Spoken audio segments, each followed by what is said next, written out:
DWD, kembali lagi bersama aku Wolfie di Darwol Dewi. Au.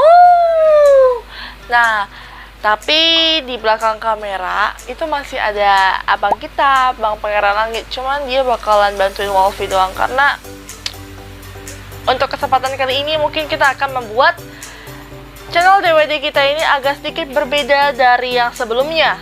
Ya namanya juga setiap orang pasti ingin ada sebuah pengupgradean, peningkatan. Teman-teman, mungkin kalian sudah pada sadar kalau dunia ini semakin lama, semakin meningkatnya zaman, semakin bertambahnya zaman, maka teknologi pun semakin canggih. Begitu pula dengan apa yang dilakukan oleh negara tetangga kita, yaitu adalah Cina. Yang dimana katanya Cina sudah membuat beberapa penemuan-penemuan yang bisa menggemparkan seluruh dunia. Yang dimana itu semua bener-bener gak terfikirkan oleh otak kita dan emangnya bisa? Ntar kalau gagal gimana? Nah, kalian penasaran gak? Karena kesempatan kali ini Wolfie bakalan ngebahas beberapa penemuan Cina yang bikin gempar dunia. Hanya di channel DWD. Ingat, jangan lupa untuk klik like, share, dan subscribe untuk menonton channel Wolfie selanjutnya. Mungkin di video selanjutnya kalau ada yang masih penasaran, kita akan meraup lagi atau mengorek lagi apa sih yang sebenarnya dimaksudkan oleh Cina tersebut. Kenapa mereka ingin membuat penemuan-penemuan yang benar-benar seheboh itu dan senekat itu. Pada hari Selasa, tanggal 29 bulan 9 2020, berita di mana Cina sudah membuat penelitian yang menghebohkan dan menggemparkan dunia tentang penghidupan mayat, bisa dibilang ya. Penghidupan mayat itu sudah menghebohkan dunia. Dan Wolfie pribadi itu masih nggak tahu alasannya apa, dan itu dalam beritanya itu katanya Cina itu telah menyiapkan sekitar 10 mayat untuk diteliti lagi dan dihidupkan kembali lewat penelitian mereka yang sedang mereka lakukan. Yang dimana kalau berhasil, maka teknologi itu akan mereka pakai untuk di masa ke depan. Tapi jika gagal, mungkin kalian pernah mendengar istilah zombie kali ya.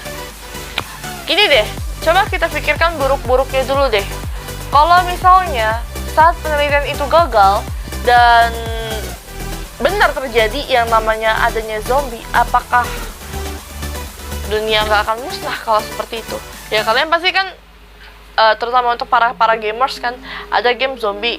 Contohnya ya The Last of Us ya kan, atau yang lain-lain. Itu Wolfie sendiri nggak tahu itu beneran bakalan terjadi apa enggak. Cuma ramalannya katanya banyak yang bilang kalau itu bakalan kejadian, tapi kita nggak tahu kapan. Jangan bilang Cina ini bakalan jadi salah satu pemicu pertamanya. We don't know. Teman-teman tahu nggak kalau Cina itu sudah berkali-kali membuat kontroversi. Beberapa tahun lalu sempat heboh di Cina di mana negeri panda itu melakukan eksperimen rekayasa genetik bayi. Akibatnya tindakan itu dicekal oleh seluruh dunia. Genetik bayi. Mungkin aku pribadi itu sih belum pernah denger sih soal genetik bayi. Mungkin ketinggalan informasi lah ya Bang ya. Tapi kok pernah dengar gak sih Cina itu pernah juga eksperimen sup bayi, ada nggak? Sup bayi? Itu aku kurang paham juga Bang. Itu aku dengar ada juga di Cina itu. Itu kenapa ditentang? Karena itu melanggar kode etik kemanusiaan. Ya pasti dong, kan masih bayi, belum ada apa-apanya ya kan, kayak masih ingin merasakan kehidupan. Tapi kok sudah menjadi salah satu bahan eksperimen, iya gak Bang? Tak lama kemudian Cina juga pernah membuat percobaan dengan merekayasa genetik simpanse dengan manusia. Itu kayak gimana itu maksudnya? Mencampurkan atau ya apa? Katanya sih mencampurkan. Hal ini dinilai cukup aneh.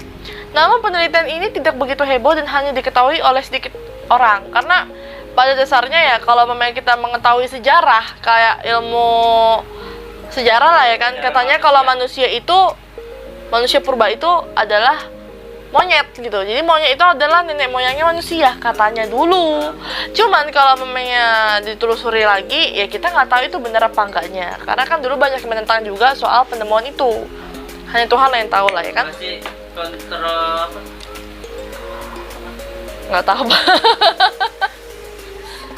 Soalnya aku setahu gue ya bang ya, kalau soal penelitian atau ilmu teknologi yang paling maju itu sih Jepang sih menurutku ya bang ya.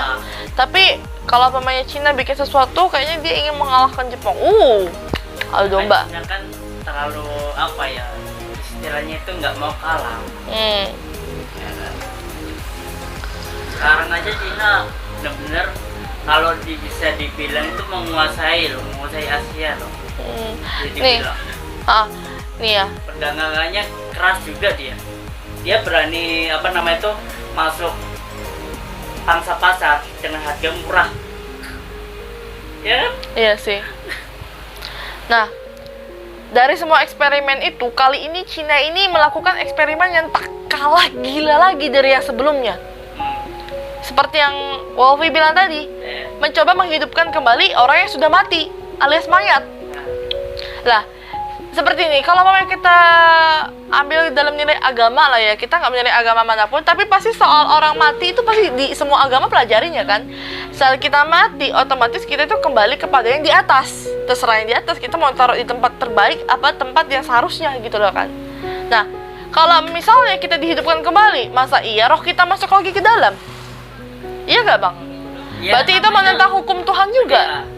Oke lah, semakin cerdas di zaman, cerdasnya apa manusia zaman sekarang, ya kan?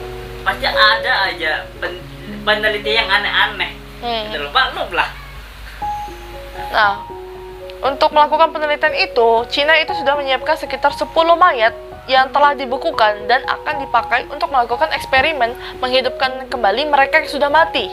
Mereka itu dibekukan dalam wadah khusus untuk menunggu dihidupkan kembali menggunakan teknologi canggih milik Cina. Tapi aku nggak tahu sih namanya apa. Pokoknya itu dilakukan di Institut Penelitian Sains Kehidupan Shandong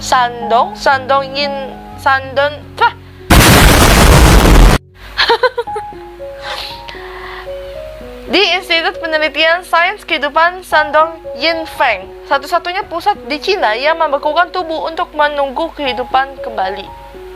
Berarti tubuhnya itu kayak ditaruh di tabung di apa ibaratnya itu dijaga gitu ya biar nggak rusak gitu. Layaknya daging ayam kita potong-potong taruh dalam freezer loh bang. Iya. Kan jadi kayak masih seger gitu loh. Iya maksudku kan ini kan mayat nih, ya kan? Itu ditaruh di tabung atau kayak gimana? Masa dicengceng kan nggak mungkin juga. Kan pastinya kan di tabung ya kan? Utuh lah. Cairan atau apa untuk mengawetkan tubuhnya gitu loh. Pasti ada sih.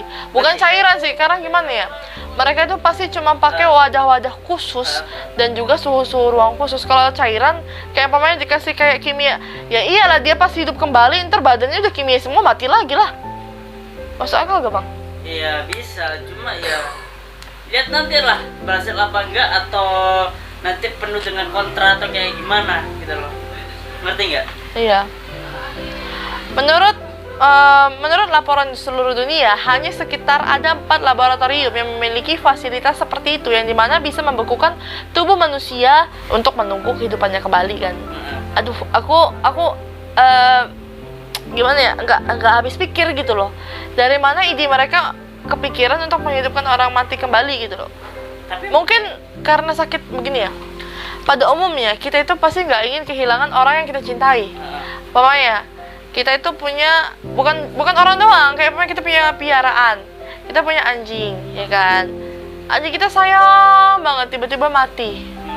Pasti rasanya kok pengen andai dia bisa hidup kembali. Mungkin salah satunya kepikiran dari situ. ya mungkin Cina pengen bisa meregenerasi sel-sel mungkin kali. Maybe. Bisa menghidupkan apa belum kalau kan kita kan manusia kan banyak sel-sel nih, sel hidup. Ya kan kalau sel kita mati semua kan otomatis dia wafat kan. Emang sih bang. Ya, nggak bekerja kan jaringan. Ya mungkin dia pengen meregenerasi sel, menghidupkan lagi, makanya menjaga ini semua tubuh organ dalam. Mungkin seperti itu kali. Ya nggak sih? Iya sih. Nah, nih ya, pusat-pusat yang tadi Wolfie bilang yang katanya memiliki tempat khusus hanya ada 4 laboratorium loh. Nah, Pusat-pusat itu menyediakan layanan yang membekukan tubuh pada suhu yang sangat-sangat rendah dengan harapan untuk menghidupkan kembali orang yang mati yang dianggap oleh banyak orang kaya sebagai kunci untuk membantu mereka menemukan kehidupan kekal. Ingat ya teman-teman, sebenarnya kalau kehidupan kekal itu hanya dimiliki sama yang di atas. Kalau manusia hidup kekal kayaknya udah kayak siapa sih yang di Mahabharata yang katanya bakalan hidup terus? Gak tau lah ya. Lupa gua. Perang Mahabharata itu kan terakhir-terakhir ada kan dikutuk sama Dewa Wisnu. Anaknya Guru Drona lah. Iya, Apa itu nggak tahu. gak inget sih. Pokoknya kalau apanya kita tahu sejarah tentang perang Mahabharata, Dewa Wisnu yang turun ke bumi menjadi Dewa Krishna itu mengutuk salah satu orang. Cuma aku nggak ingat pribadi namanya siapa. Ini gini ya. Ini kan menghidupkan Cina ya, menghidupkan mayat ya kan, di Cina dengan teknologi. Cuma kalau untuk di tradisional, khususnya di Indonesia juga ada mayat hidup. Jadakan ya, entah nggak tahu ya. Tapi itu kan secara tradisional bang, kalau ini kan secara modern. Iya, makanya kan aku kaitkan juga, makanya aku ingat gitu loh. Gimana kalau itu kita bahas di video selanjutnya? Apa-apa lah, kalau di sini kan ada kaitannya. Oke, jadi kita mulai dari yang modern dulu, baru kita mulai dari yang tradisional. Gimana menurut kalian? Teknik yang menjaga tubuh manusia pada suhu yang sangat rendah dengan tujuan menipu kematian itu disebut dengan Stryonics. Stryonics. Coba nanti kalian komen di bawah itu cara bacanya gimana sih? Soalnya tulisannya itu aneh banget. Stryonics. Teknik yang menjaga tubuh manusia katanya. Mayat disimpan dalam tangki stainless steel yang berisi nitrogen cair super dingin. Waduh. Ya awet kan. Ya awet dong. Awet kan. Berarti kayak apa ya? Tahu gak sih kayak hewan-hewan yang udah punah, itu kan diawetkan dalam satu cairan dan ditaruh di museum. Tahu kan? Ada beberapa kayak gitu. Yang formalin ini. Bukan. Metode Stryonics dimulai di Cina pada tahun 2015. Udah lumayan lama juga ya bang ya? Berarti udah 5 tahun? 2020 ya? Ya udah 5 tahun ya bang 5 ya? tahun lah. 5 tahun. Kalau tahun depan 6 tahun kan? Oh, lama juga ya. Tapi gini loh bang, umpamanya ya, dia itu meninggal karena penyakit jantung atau kayak kanker pankreas, ya kan?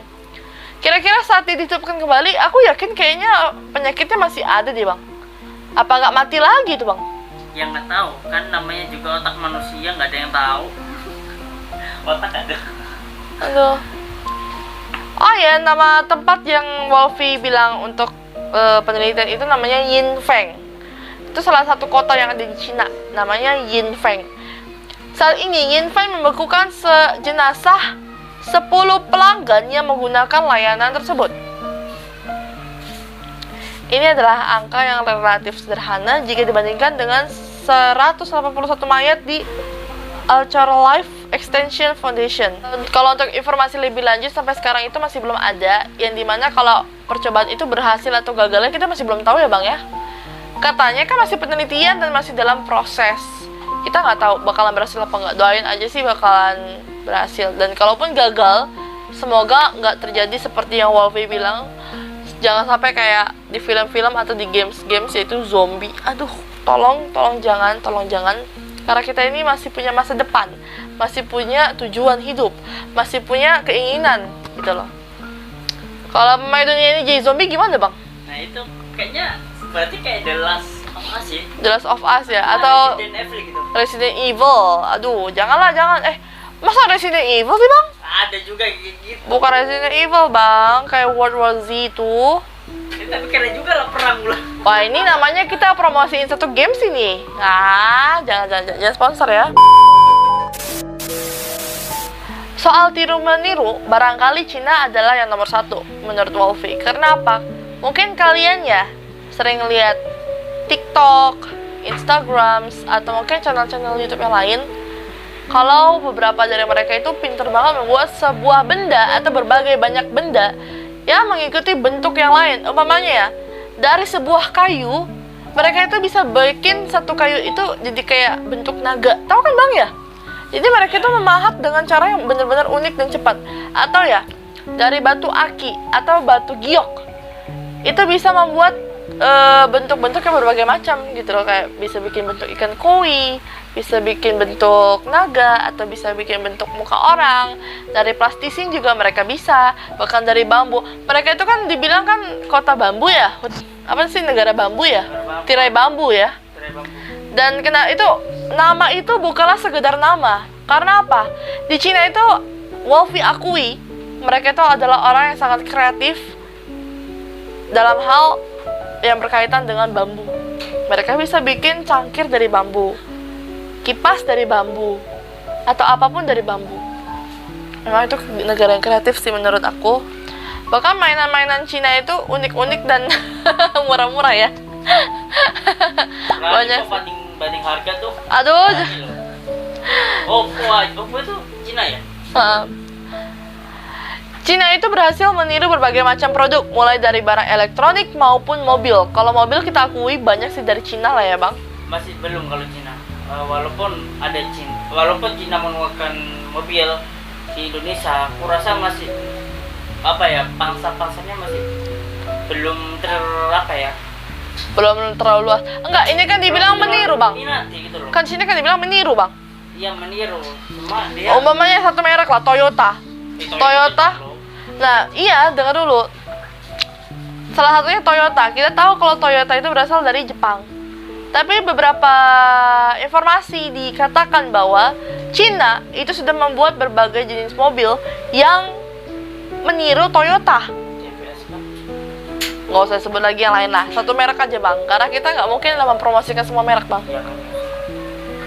Nah, Cina mampu melakukan modifikasi teknologi dan bahan-bahan sehingga akhirnya diperoleh produk dengan harga yang lebih murah dibandingkan negara-negara lainnya. Sebagai contoh seperti ponsel Xiaomi yang dari Cina dan perlahan menggeser pangsa pasar produk ponsel lain seperti Samsung dan Apple. Kalau Samsung dari mana ya bang?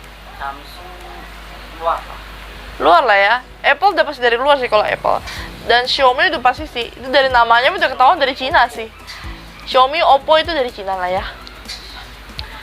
Itu memang kuakui sih. Saking murahnya harga, mereka itu kayak pasarnya semakin tinggi. Memang benar sih aku akui. Luar biasa. Kenapa begitu? Karena Xiaomi mampu menawarkan teknologi yang mirip dengan harga yang lebih murah. Tapi apa yang akan ditiru oleh Cina pada tahun 2020? We don't know.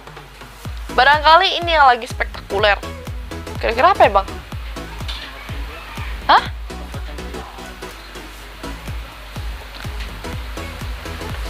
Kini ilmuwan di Cina sedang berusaha membuat bulan tiruan. Bulan? Bang, bulan itu bisa dibilang seperempat dari ukuran bumi ya kan bang ya? Atau mungkin kurang lagi ya, itu hitungannya gede banget sih. Coba aku bayangkan ya, ketika Cina kalau membuat bulan tiruan, terus bulan itu bisa terbang atau gimana? Aku nggak tahu. Ya sekarang kita tanyakan adalah Cina itu bikin bulan tiruannya di mana? Di bumi kah? Atau langsung di luar angkasanya? Iya nggak bang? Iya. Sekarang kan gede banget. Itu yang aku pertanyakan. Terus kalau buat bulan, terus kalau dia bulannya melayang apa enggak? Kalau taruh di luar angkasa, kita taruh batu pun melayang bang. Kalau ditaruh pun kalau ditaruh di luar angkasa, itu kan pasti ngelawat atmosfer, dan di bumi kan melewati beberapa atmosfer terus. Atmosfer. Kayak gitulah. Ya ampun bang, lapisan maksudnya. Iya, lapisan atmosfer kan. Ya. Nah, bulan buatan ini rencananya akan diterbangkan pada tahun 2020 ke luar angkasa. Ide ini dicetuskan agar pada malam hari suasana jalan jadi lebih terang. Bermanfaat sih bang ya. Tapi nanti kalau dibilang cuma di Cina doang gimana? Rencananya bulan artifisial ini akan diterbangkan di atas kota Chengdu yang terletak di provinsi Sichuan. Berarti ukurannya nggak segede bulan asli lah bang ya. Kalau diterbangkannya cuma di satu tempat doang bang, berarti ukurannya paling cuma segede kota Jakarta bang. Iya nanti. Kalau misalnya kelihatan di Indonesia berarti bulannya gede, berarti bulan ada dua. Nah, tapi kan itu kan dikhususkan untuk Cina doang bang. Dengan hadirnya bulan buatan, malam-malam di Chengdu akan dihiasi oleh 2 bulan. Keren sih. Bulan yang satu adalah bulan asli, satelit bumi ciptaan Tuhan. Bulan yang kedua adalah bulan buatan yang dibuat oleh Cina. Tapi keren sih. Coba bayangkan kalau namanya Indonesia bisa berhasil membuat bulan kayak gitu. Apa nggak ada pemandangan luar biasa selain ngeliat bulan seperti itu ya? Enak sih, cuman ya aduh, nggak tahu lah. Berarti kita melampaui Tuhan lah ya. Ilmuwan memperkirakan bulan buatan memantulkan sinar 8 kali lebih terang daripada bulan asli. Bulan artifisial itu akan mengorbit 500 km dari bumi atau lebih dekat jaraknya daripada bulan asli. Aduh, suara bang. Jarak antara bulan asli dengan bumi sekitar 380.000 km dalam pandangan manusia. Cahaya bulan buatan ini sekitar 1/5 dari lampu penerangan jalan. 1/4 ya bang ya? 1/5. 1/5. Kalau 1/5 berarti sekitar seterang ini ya bang ya? Seterang lightning kita lah. Namun sayangnya, langkah Cina membuat bulan buatan menurut pandangan penulis adalah satu langkah yang lebih maju. Sebab proyek ini bisa dirasakan manfaatnya secara konkret bagi rakyat Cina sendiri, meskipun masih terbatas di wilayah Chengdu. Mungkin mereka itu gimana ya? Kan bumi ini berputar bang, ya kan? Bumi berputar, berarti otomatis bulan buatannya pun berputar. Cara mereka itu naruh tempatnya tetap di Cina gimana ya? Di atas gunung kali. Dikatkah kayak di film-film? Cari aja gunung tertinggi, dilayakkan di situ.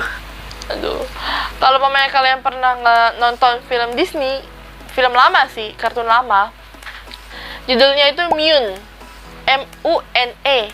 Nantilah, ya kan, nanti kita kasih tunjuk situ ya. Itu katanya sih bulan sama matahari itu diikat sama satu poros. Gak tau lah jelas apa enggak. Adanya bulan tiruan sudah pasti bisa membuat Cina menghemat biaya listrik. Media Cina melansir hadirnya bulan ini dapat menghemat anggaran listrik kota Chengdu sekitar 1,2 miliar. Lumayan ya bang ya? Miliar yuan. 1 yuan itu berapa ya? 1 yuan itu kalau 1 dolar itu kan 14.000, 14 sampai 15.000 lah ya kan. Kalau sekarang sih kalau yuan itu sekitar 8.000 lah ya bang ya. Bulan buatan juga bisa menerangi apabila terjadi mati listrik atau bencana alam di masa depan. Biaya energi adalah sesuatu yang sangat mahal seiring dengan sumber-sumber energi yang semakin menipis. Berarti ya di barat kata Cina itu sekarang otaknya lebih maju daripada Jepang loh. Iya gak sih bang? Walaupun mereka itu kalau kita katakan bisa dibilang nekat lah. Nekat membuat sesuatu yang hampir mustahil. Ingin menunjukkan bahwa dirinya itu lebih bisa dari negara seberang. Ya kan? Cina sama Jepang itu kan negara tetangga loh bang. Samping-sampingan loh. Ya sama-sama Asia lah. Sama-sama Asia sih. Tapi Jepang ya nggak bisa dianggap remeh. Jika proyek ini sukses, Cina akan mengirim lagi tambahan bulan buatan ke langit sebanyak 3 buah pada tahun 2022. Gimana bang? Berarti jadi 3 dong. Sekarang 20. Jadi katanya gini loh, kan kita udah punya, pada umumnya kita punya 1 bulan aslinya, ya kan? Nah, tahun ini 2020 Cina bakalan membuat 1 bulan lagi. Dan kalau memang proyek ini berhasil, maka tahun 2022 dia bakalan membuat 1 bulan lagi. Berarti bulan kita jadi 3 bang. Ya buat Cina, bukan buat Indonesia ya. Ya kita nggak tahu sih bakalan apa. Soalnya gini loh, kita pikir aja deh. Kalau memang cuma buat Cina, itu nggak mungkin. Karena bulan itu berputar bang. Bumi itu berputar mengikuti porosnya. Otomatis bulan yang diterbangkan juga akan memiliki porosnya sendiri. Berarti ikut mutar juga. Sesuai dengan jarak dan kecepatannya. Itu kalau aku sih bukan anak IPA sih. Aku anak IPS jadi kurang paham soal itu. Bulan buatan itu akan diuji coba di gurun pasir yang tidak berpenghuni, sehingga cahaya yang dipantulkan tidak akan mengganggu orang ataupun peralatan observasi. Dan satu hal lagi teman-teman, kalau bulan buatan itu katanya sih sudah keluar beritanya pada tahun 2018. Sedangkan kalau soal penghidupan mayat kembali itu katanya dari tahun 2015 ya Bang ya? Ya, 2015. Berarti beda 3 tahun. Berarti mayat duluan ya, tentang menghidupkan mayat. Berarti udah kalau yang soal mayat udah sekitar 5 tahun sampai sekarang penelitiannya belum selesai. Sedangkan kalau untuk bulan buatan, bulan tiduran itu sekitar 2 tahun sampai sekarang belum selesai. Kita nggak tahu hasilnya apa dan semoga aja kita doakan yang terbaik. Kalaupun gagal semoga tidak menimbulkan efek yang lebih buruk lagi. Mungkin cuma sekian, kalau pemainnya ada kata-kata yang salah, mohon maaf karena memang persiapan juga kurang sih. Cuaca nggak memadai. Di luar sekarang ini lagi hujan dan cuaca memang benar-benar nggak mendukung banget sih. Belum lagi kita ada di daerah kampung. Jika teman-teman ada pertanyaan silahkan komentar di bawah ya. Oke, mungkin sekian info yang bisa Wolfie kasih dan semoga bermanfaat untuk kalian semua. Jangan lupa untuk klik like, share, dan komen di bawah kalau umpamanya kalian punya saran, Kak, bahas ini dong Kak, kayaknya lebih bagus, atau bilang yang lain gitu. Kalian juga bisa komentar di IG-nya Wolfie. Kalau mamanya kalian bisa DM saran apa aja sih kira-kira untuk konten Wolfie yang selanjutnya. Kalian juga bisa membantu channel ini dengan cara klik subscribe dan juga share untuk ke teman-teman kalian supaya channel kami semakin berkembang. Karena masa kalian gak sayang sih sama Wolfie dan Pangeran Langit yang sudah usaha untuk membantu men-share info yang kami punya. Oke, mungkin cukup sekian kali Bang ya. Bye bye.